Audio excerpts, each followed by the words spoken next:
Hello friends, Dhamu's kitchen and vlog પર તમારું સ્વાગત છે.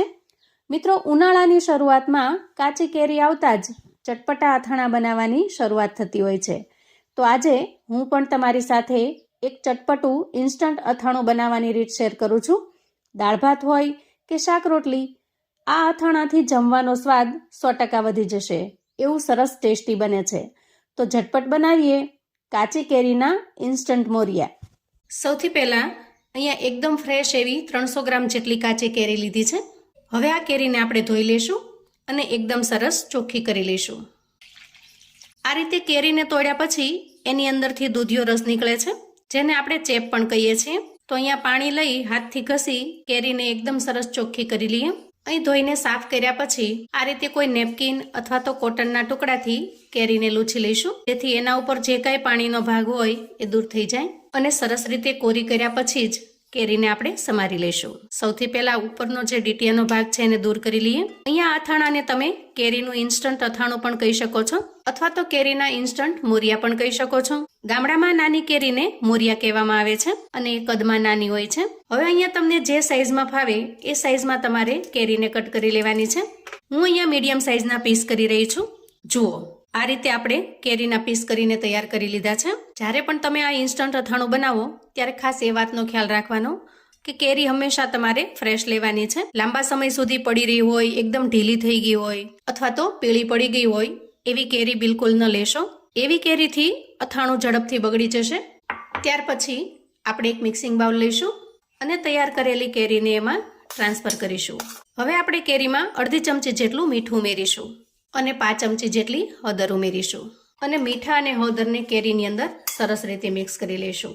જુઓ, તમારે ઇન્સ્ટન્ટ અથાણું બનાવી અને 2 થી 3 દિવસમાં જ એને ફિનિશ કરવાનું હોય તો આ સ્ટેપ કરવાની જરૂર નહીં પડે. પણ જો તમારે થોડું વધારે બનાવી લાંબા સમય સુધી સ્ટોર કરીને રાખવું હોય તો તમારે આ સ્ટેપ કરવાનું છે. જો વારંવાર બનાવવાની ઝંઝટ ન કરવી હોય અને એકસાથે થોડું વધારે બનાવીને મૂકી દેવું હોય તો તમે આ રીતે બનાવી શકો છો. હવે મીઠું ને હળદર કેરીની અંદર આપણે સરસ રીતે મિક્સ કરી લીધા છે. તો ઢાંકણ ઢાંકી અંદાજે 2 કલાક સુધી કેરીને રેસ્ટ થવા દઈએ, જેથી મીઠું ને હળદર છે એ કેરીના દરેક પીસની અંદર ખૂબ સરસ રીતે ઉતરી જશે. ત્યાર પછી હવે આપણે ગેસ ઓન કરીશું અને ગેસ ઉપર એક પેન મૂકીશું. પેન થોડું ગરમ થાય એટલે આપણે એમાં અંદાજે 3 ચમચી જેટલું મીઠું ઉમેરી દઈએ અને ગેસની ફ્લેમને એકદમ ધીમી રાખી આ રીતે મીઠાને થોડી વાર માટે ગરમ કરી લઈએ, જેથી મીઠાની અંદરનું જે કંઈ મોઇસ્ચર કે ભીનાશ હશે એ નીકળી જશે. આ રીતે મીઠાને 10 થી 12 સેકન્ડ પૂરતું જ આપણે શેકવાનું છે અને પછી તરત જ ગેસની ફ્લેમને આપણે બંધ કરીશું. મીઠાને આપણે એક પ્લેટમાં કાઢી લઈશું. આ રીતે ગરમ કરીને મીઠું ઉમેરવાથી અથાણું બગડવાની શક્યતા બિલકુલ ઓછી થઈ જાય છે. અને ગેસ ઉપર ફરી આપણે પેન મૂકીશું. હવે પેન થોડું ગરમ થાય એટલે આપણે પેનની અંદર 3 ચમચી જેટલા મેથીના કુરિયા ઉમેરીએ. ત્યાર પછી ઉમેરીશું 1 ચમચી જેટલા રાઈના કુરિયા. રાઈના કુરિયાનું પ્રમાણ આપણે ઓછું રાખવાનું છે, કેમ કે રાઈના કુરિયાથી અથાણું ચીકણું થવા લાગે છે. અને ત્યાર પછી ઉમેરીશું 2 ચમચી જેટલા ધાણાના કુરિયા. આ રીતે શેકી લેવાથી કુરિયાનો જે મસાલો બને છે એ બિલકુલ કાચો રહેતો નથી. અને મેં અગાઉ જણાવ્યા પ્રમાણે આપણે જો અથાણાને લાંબા સમય સુધી સારું રાખવું હોય તો આ બધા જ સ્ટેપને જો તમે ફોલો કરશો તો અથાણું લાંબા સમય સુધી ક્રિસ્પી રહેશે. એમાં બિલકુલ ફૂગ પણ નહીં વળે કે કાળું પણ નહીં પડે. અહીંયા મસાલાને આપણે શેકતા અંદાજે 1 મિનિટ જેટલો સમય થયો છે અને 1 મિનિટની અંદર જ બધા જ મસાલા સરસ રીતે શેકાઈ પણ ગયા છે. હવે તૈયાર થયેલા મસાલાને આપણે એક પ્લેટમાં કાઢી લઈએ અને ઠંડા થવા દઈએ.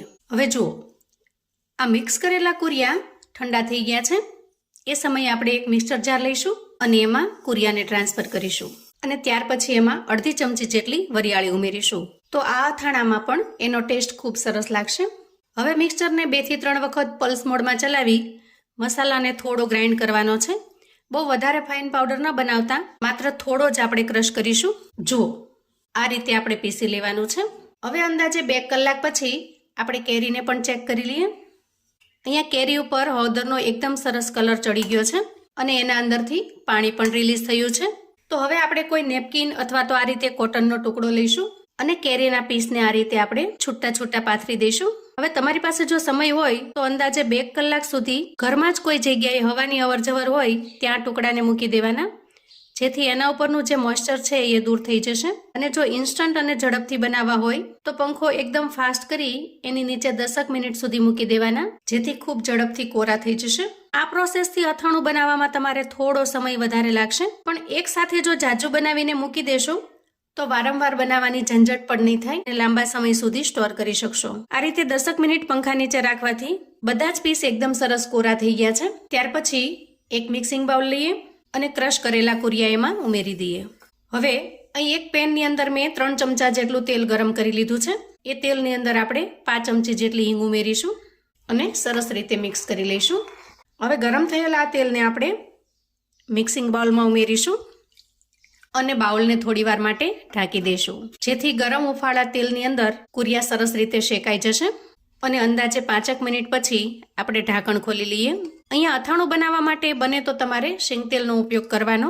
એનાથી અથાણું છે એ ખૂબ જ સરસ ટેસ્ટી પણ બનશે અને લાંબા સમય સુધી સારું પણ રહેશે. પણ જો શીંગ તેલ અવેલેબલ ન હોય તો તમે ઘરમાં રહેલું કોઈ પણ કુકિંગ ઓઇલ વાપરી શકો છો. અહીંયા તેલની અંદર કુરિયા સરસ રીતે કકડી ગયા છે. તો હવે આપણે સૂકા મસાલા કરીશું.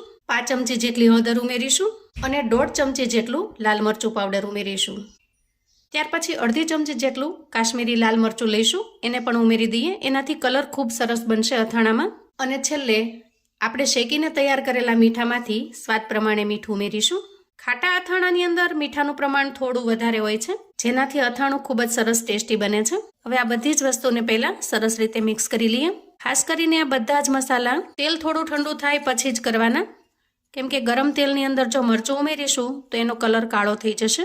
અહીંયા મસાલો એકદમ સરસ પરફેક્ટ તૈયાર થઈ ગયો છે અને તેલ પણ સરસ રીતે ઠંડુ થઈ ગયું છે. તો એ સમયે આપણે કેરીને ઉમેરી દઈએ અને સરસ રીતે મિક્સ કરી લઈશું. વાહ, જુઓ, જોતાં જ ખાવાનું મન થઈ જાય અને મોઢામાં પાણી આવી જાય એવું સરસ અથાણું બનીને તૈયાર થયું છે. આ અથાણાને તમે 2 થી 3 કલાકમાં ઇન્સ્ટન્ટથી ખાઈ શકો છો. અને જો જાજુ બનાવીને રાખ્યું હોય તો લાંબા સમય સુધી તમારે એને ફ્રીજમાં સ્ટોર કરી દેવાનું. તો અહીંયા એકદમ પરફેક્ટ માપ અને રીત સાથે ઇન્સ્ટન્ટ મોરિયાની રેસિપી શેર કરેલી છે. જો આ રીતે અથાણું બનાવીને તૈયાર કરશો ટેસ્ટમાં એકદમ સરસ બેસ્ટ તો બનશે જ, પણ ઘણા લાંબા સમય સુધી એકદમ ક્રિસ્પી અને ક્રન્ચી પણ રહેશે. આ રીતે કોઈ એરટાઇટ બરણી કે કન્ટેનર લઈ અને સ્ટોર કરી દેવાનું. અને હવે બાકી રહેલા અથાણાને આપણે સર્વિંગ પ્લેટમાં ઉમેરીશું. તો તૈયાર છે એકદમ ઇન્સ્ટન્ટ અને ઝડપથી બનતું મોરિયાનું એટલે કે કાચી કેરીનું ખાટું અથાણું.